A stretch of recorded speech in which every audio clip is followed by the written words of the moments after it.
Hi, in this video we are going to be making these decor books with molds.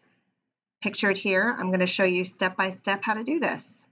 Lots of fun. So here's how we get started. We need a super nice brush. This is a Klingon brush, and we need a can of white paint.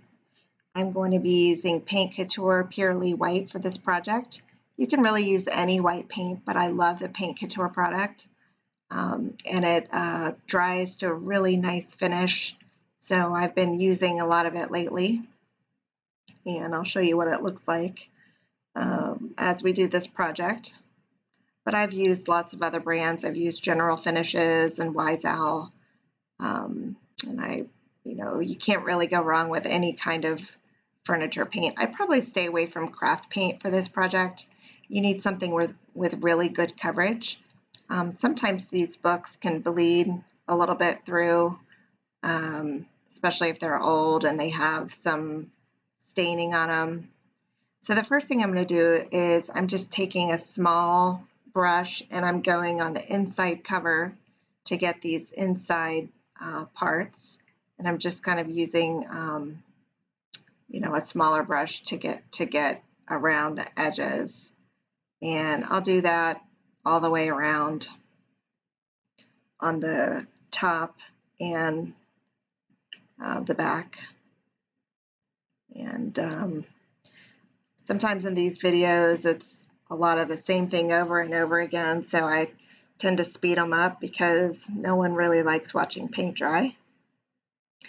So once I'm done with the edges, I'm actually just going to take the book and open it in the middle and then turn it over like you see here, and I'm going to paint the whole thing with that Klingon brush. The Klingon brush is, it doesn't show a lot of the brush strokes, and the bristles don't tend to fall out like other paintbrushes do. So they're really worth the investment, I find, and it's by far my favorite brush to use. We do a lot of furniture painting as well, so you'll see in some of my DIY projects, I use a lot of the same materials and supplies that me and my daughter use in painting furniture. So once that's done, you just want to make sure there's no drips around the edges. You take your little brush and clean that up as well.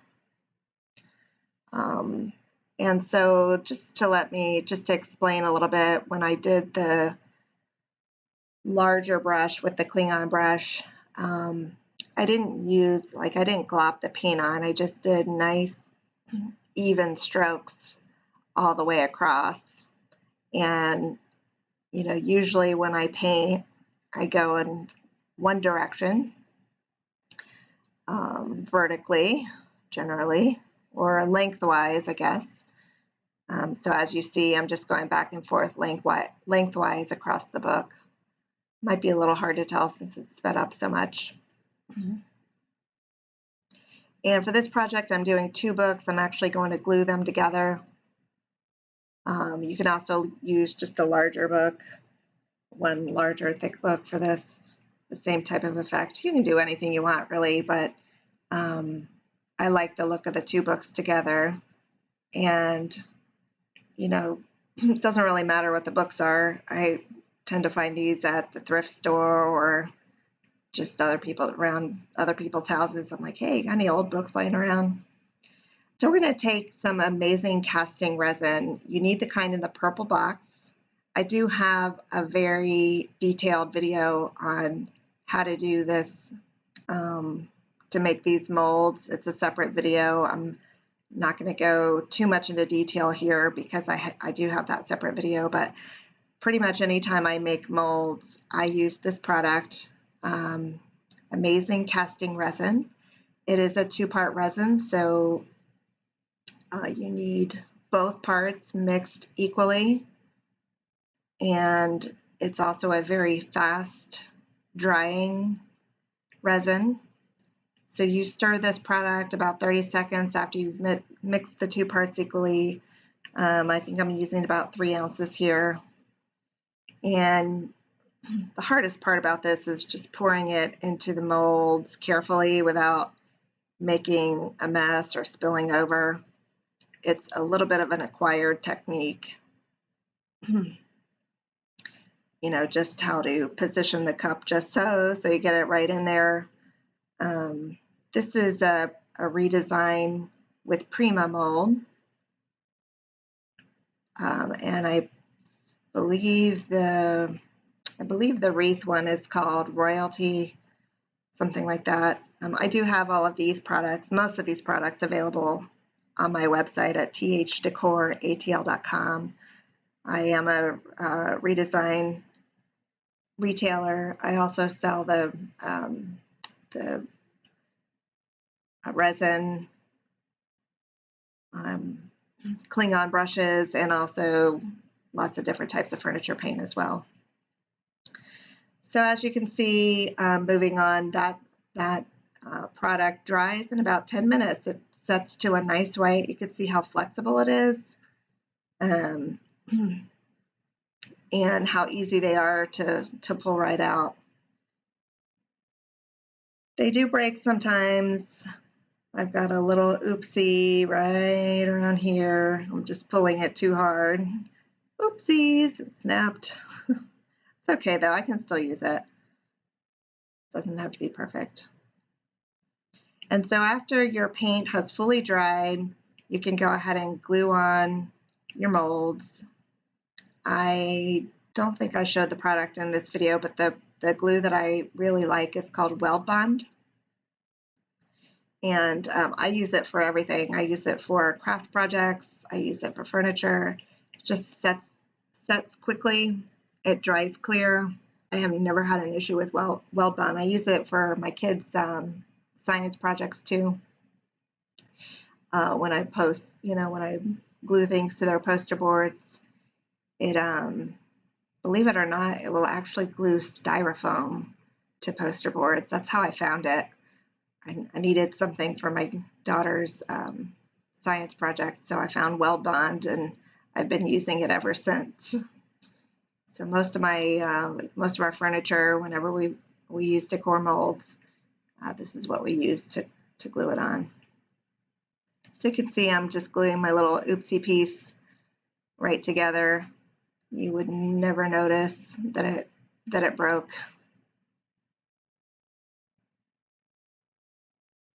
I mean, if it was more conspicuous piece, I probably would have started over on it.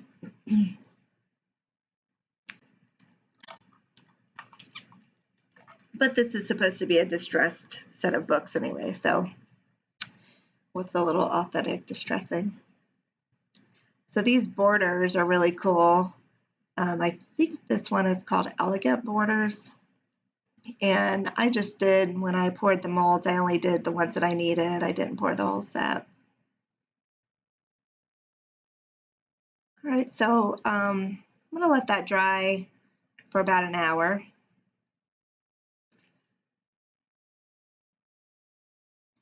And now I'm ready to do another coat of paint and glue my books together.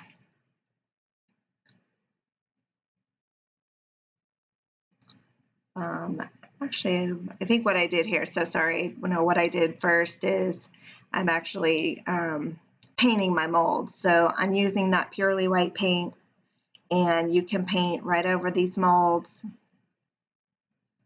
In fact, you should paint right over them. It doesn't chip or peel off. It will stay on there pretty well. You need a couple of coats though, and one probably won't completely cover it. And so I'm going to go ahead and paint those all again with a smaller brush. And make sure they're nice and covered. You can paint these before you glue them on. It doesn't really matter. I usually just kind of go with the flow. I don't follow any set pattern when I do these things, but for purposes of this, I think it's a little bit more cohesive if you paint if you paint them after, and I am going to do a second coat on here as well. So it's white on white. It's a little hard to see in the video, but when we add that distressing glaze, you're going to really see the details of that mold start to pop. And so these are just going to look really super cool when they're done. And one thing I've been experimenting with is junk journals. Have you guys ever done that before? So I'm going to play around with that, but you can actually take the insides of these books out, just like with a knife, and put your own pages in there. And I think that's a pretty cool concept. So I'm actually going to try that pretty soon. You might see some videos coming up on that. I do a lot of DIY videos. I try to do something fun, especially under quarantine. We're in 2020 and we're all staying home, so everybody's doing a lot of art projects. So just trying to keep it fun. I do teach classes. So this was actually a class that I was supposed to teach in April on these decor books, and we had to postpone it. So we'll do it again in person probably sometime in June, and we'll see how that goes. So, but in the meantime, I thought I'd just go ahead and do it and get it posted online if you're bored at home and you want to give it a try. I do all these for free. I don't, I like to share what I know, but if you like it and you want to try it at home, just keep in mind you can buy some of these products right on my website. And I have a lot of different things to support artists. So I only sell products that I've used and love. So I'm gluing these books together and I'm trying to line up these spines. So for me, the most important thing is that your books are nice and centered together. These books happen to be almost exactly the same size. So the way I'm going about this is I'm lining up the spines. Sometimes I will use a book that's smaller and a book that's a little bit larger. When that's the case, what I do is I put the smaller one on top. All right, and so now after I glued those books together, I am just going to repaint the whole thing using that Klingon brush. One final coat. And I'm not going to use a top coat for these books because the glaze will kind of act as a top coat. You could though. You could use stencils. You could put some transfers on here. Once you've painted it, it's a surface that you can decorate with just about anything. All right, so I had let that dry, and that's pretty much it. My final step is going to be applying the glaze. And the product I'm using here, I apologize for not showing you the can, but this is it's Rust-Oleum, and it's just the smoky glaze. And I got this at Home Depot. I use it all the time. I love it. And I'm just taking that smoky glaze and I am applying it right over the mold, trying to get into all the corners and edges as well.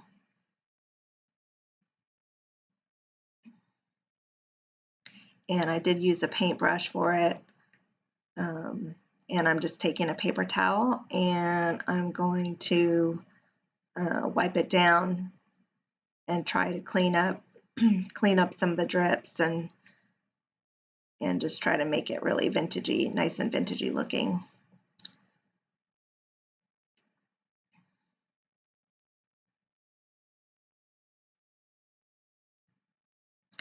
You can use any kind of glaze. You could use a wax on here.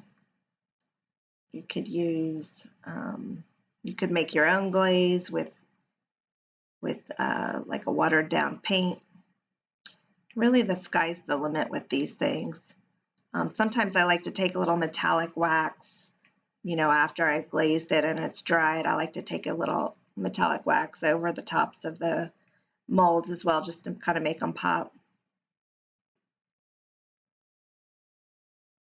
And you see how adding that glaze really makes that wreath just pop on there where it was all white before, and now you just got some of that patina in there. Just makes it a really cool effect. Now you can go, you know, you can go a lot heavier than what I'm doing here. I kind of wanted it lightly distressed for this project, though I don't want to go overboard.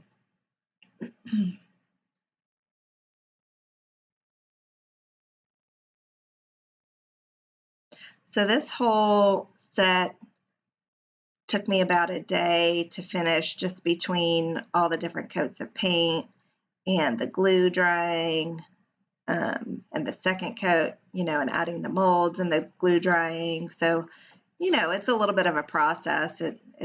It's going to take you a little bit more time than how I'm showing it here. But I just wanted to show you the overall effect and give you an idea of how you could do this at home.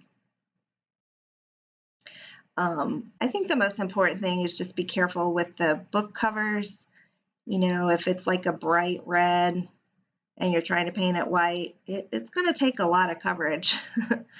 So, you know, you could do this. You could do a darker paint and use a lighter glaze or a champagne glaze, or you know, some kind of gold wax or something like that. You could certainly do that, and I have done that. Those are a lot of fun as well. So my daughter and I have a booth at Queen of Hearts in Atlanta, in Marietta. So stop by and see us sometime. We're at TH Decor. I also have a booth with another friend at Westside Market in Midtown Atlanta, and I mostly offer furniture paint and DIY products there as well. But check out our website, thdecoratl.com, and hit subscribe. We'd love to have you back, and we'll see you again soon. Thank you so much for watching, and here's our project.